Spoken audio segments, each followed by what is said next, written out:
Who am I? There is perhaps no question more fundamental to human consciousness, yet more difficult to answer with certainty. The mind that asks this question is the same mind that must somehow step outside itself to observe itself, like trying to see one's own eyes without a mirror. But observe what happens when we actually attempt to answer this question.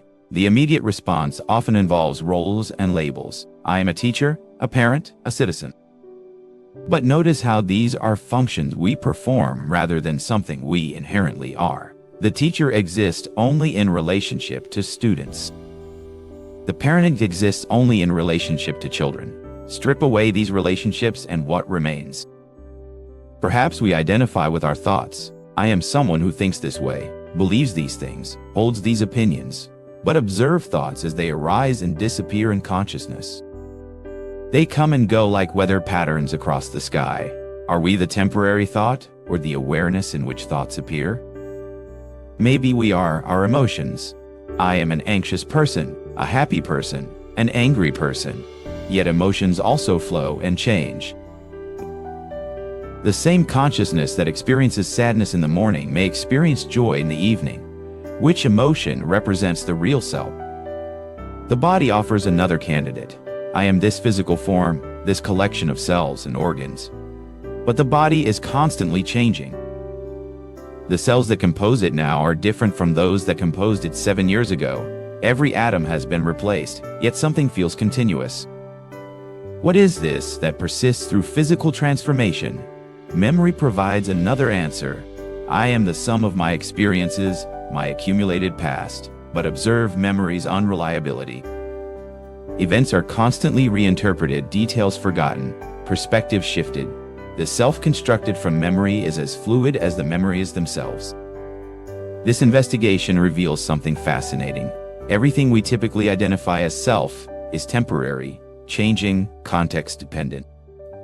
Yet something observes this constant flux. Something remains aware throughout all these transformations. What is this that watches thoughts come and go, but is not itself a thought? What observes emotions arise and subside, but is not itself an emotion? What remains constant while the body changes, memories fade, and circumstances shift? There is a quality of awareness that seems to exist independent of its contents. Like space that contains objects, but is not itself an object. Or a mirror that reflects images, but is not itself any particular image. This awareness has no age, no gender, no nationality. It existed before you learned language, before you developed personality, before you accumulated identity. It will be there when thoughts quiet, when emotions settle, when the mind's constant labeling temporarily ceases. But here is where the investigation becomes particularly interesting. This awareness that observes is not separate from what is observed. The awareness of a thought is not different from the thought itself.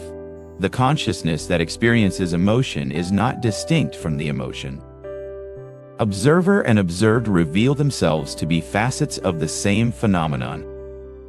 This is not a philosophical concept to be understood intellectually, but something that can be directly perceived when attention becomes sufficiently quiet and clear.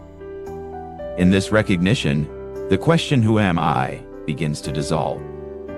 Not because it has been answered, but because the questioner and the question are seen to be aspects of the same undivided awareness. Yet, paradoxically, this dissolution of the separate self does not lead to emptiness or nihilism. Instead, it opens into a recognition of profound interconnection. When the boundaries of the isolated ego become transparent, what remains is not nothing, but everything. The wave that believes itself separate from the ocean discovers it is ocean, expressing itself as wave. The individual consciousness that believes itself isolated from existence discovers it is existence aware of itself as individual consciousness. This shift in understanding affects everything. Relationships become encounters between different expressions of the same awareness. Work becomes awareness acting in the world. Challenges become opportunities for awareness to know itself more completely. The person who realizes their essential nature as awareness does not lose their personality, their preferences, or their unique perspective. These continue to appear, but they are held lightly, like costumes worn by an actor who never forgets they are playing a role. From this understanding, the question transforms from, "Who am I?" to "What is this aware presence that I am?" And even this question eventually becomes unnecessary, dissolving into the direct experience of being what one seeks to understand. In daily life, this might manifest as moments when the sense of separate self temporarily drops away. During deep engagement in creative work, in moments of natural beauty, in periods of profound stillness, the boundaries between observer and observed become transparent. These glimpses point to what mystics throughout history have attempted to describe: the recognition that the seeker and the sought, the questioner and the answer, the wave and the ocean, are not two. But this is not something to be grasped or achieved. It is something to be recognized as already present, already here, already what you are. The investigation of "Who am I?" ultimately reveals that the question contains its own dissolution. In the deepest inquiry, there is no one there to be someone, and no one there to know this absence. What remains is simple, immediate, ordinary awareness, not the awareness of someone, but awareness itself, recognizing its own nature.